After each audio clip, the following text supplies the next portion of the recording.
Hello, this is world record holder Twinkle Acharya. स्वागत है आप सभी लोगों का। आप लोग योग अभ्यास, आयुर्वेद और प्राणायाम के बारे में और जानना चाहते हैं और अपनी बीमारियों को ठीक करना चाहते हैं तो आप मेरे चैनल को सब्सक्राइब कर सकते हैं और आप शेयर भी कर सकते हैं। मैं आपके लिए नए नए वीडियोस लाती रहूंगी। योग से हम लोग सभी रोगों को ठीक भी कर सकते हैं। तो अगर आपको कोई प्रॉब्लम है, हेल्थ रिलेटेड आपको कोई इश्यू है, आप डिप्रेशन में हो, आपको कोई मानसिक बीमारी है, तो आप मेरा संपर्क अवश्य कर सकते हैं।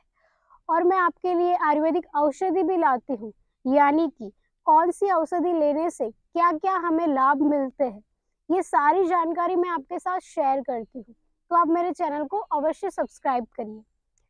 चलिए, तो आज हम आनंद आसन सीखेंगे, यानी कि विष्णु पोज। इसका नाम है विष्णु पोज। भगवान विष्णु इस आसन में योग निद्रा भी करते हैं और वो विश्राम भी करते हैं।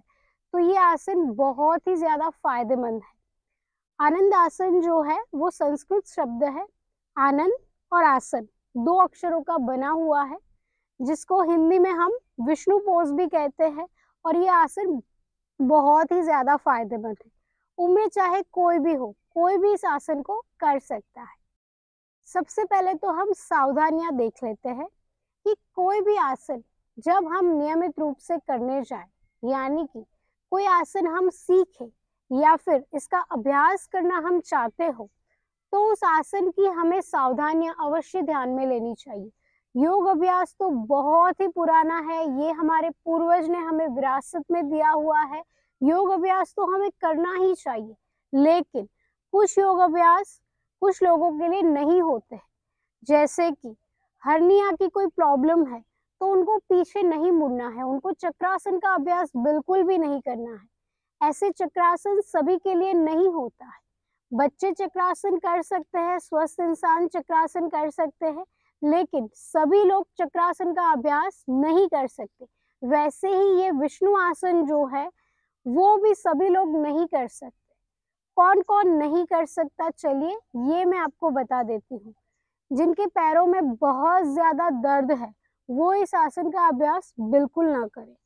जो लोग अस्वस्थ है, यानी कि जिनको बुखार है, जिनका बीपी लो रहता है या फिर उनका बीपी हाई रहता है, वो भी इस आसन से बचे।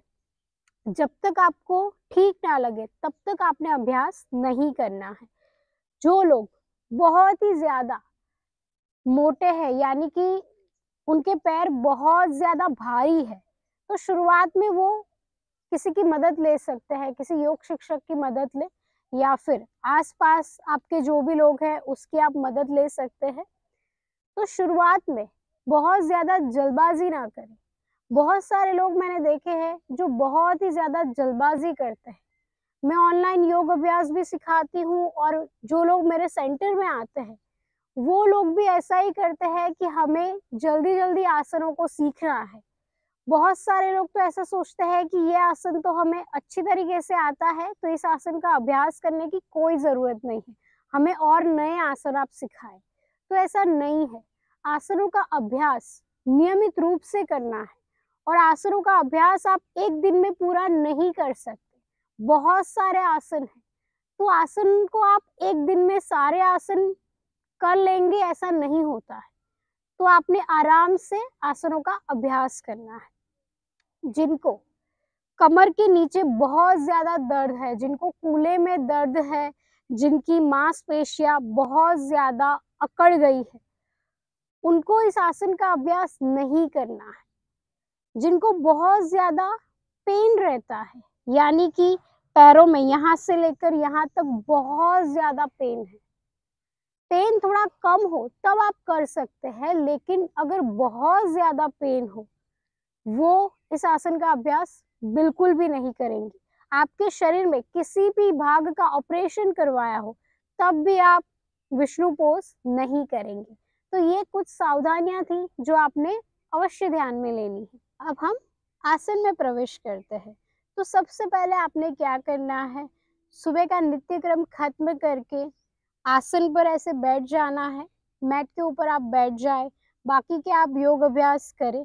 उसके साथ साथ आपने आनंद आसन का भी अभ्यास करना है, यानी कि विष्णु पोज का भी अभ्यास करना है। सबसे पहले आपने क्या करना है, मैट के ऊपर ऐसे सीधा लेट जाना है इस प्रकार से। 3 बार लंबी गहरी श्वास भरनी है। फिर आपने ऐसी करवट लेनी है इस प्रकार से, और आपका एक हाथ ऐसे अपने सिर को सहारा देते हुए सेट करना है इस प्रकार से। दोनों पैर के ऊपर पैर इस प्रकार से रहेंगे। ऐसे करवट लेकर अपने शरीर का संतुलन बनाए।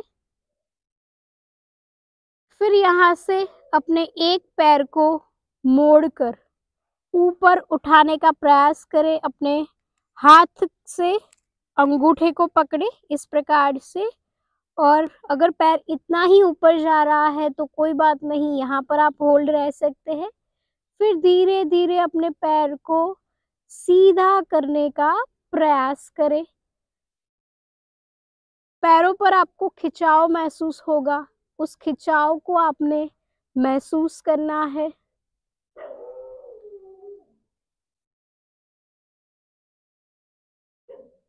चेहरे पर एक मुस्कान, आंखें आप बंद भी कर सकते हैं या फिर आप खुली भी रख सकते हैं।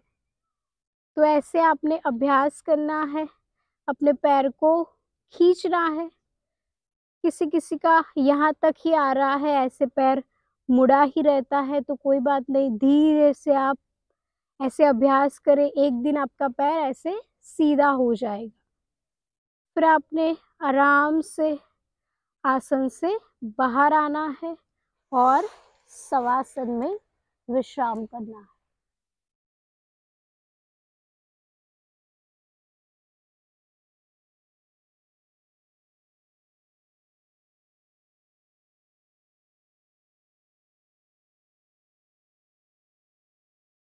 फिर आराम से आप बैठ जाए।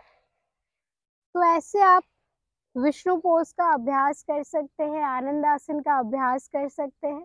ये बहुत ही ज़्यादा फायदेमंद है। फायदे मैं आपको अगले वीडियो में अवश्य बताऊंगी कि इसके फायदे क्या क्या है। आसनों का अभ्यास तो आप नियमित रूप से करें। मेरे ऑनलाइन योग अभ्यास शुरू हो चुके हैं। आप मुझसे ऑनलाइन भी सीख सकते हैं। अगर आप ऑफलाइन सीखना चाहते हैं तो आप मेरे सेंटर पर भी आ सकते हैं। नडियाद में मेरा सेंटर है। अगर आपको आना हो तो आप मुझे डीएम अवश्य कर सकते हैं इंस्टाग्राम ऊपर। योगा आचार्य ट्विंकल मेरा इंस्टाग्राम अकाउंट है। ट्विंकल आचार्य मेरा फेसबुक अकाउंट है। आप वहां पर भी संपर्क कर सकते हैं। आपको अवश्य सूचना मेरे टीम के द्वारा दी जाएगी। तो आज के लिए इतना ही, मिलते हैं हम अगले वीडियो में। तब तक के लिए धन्यवाद।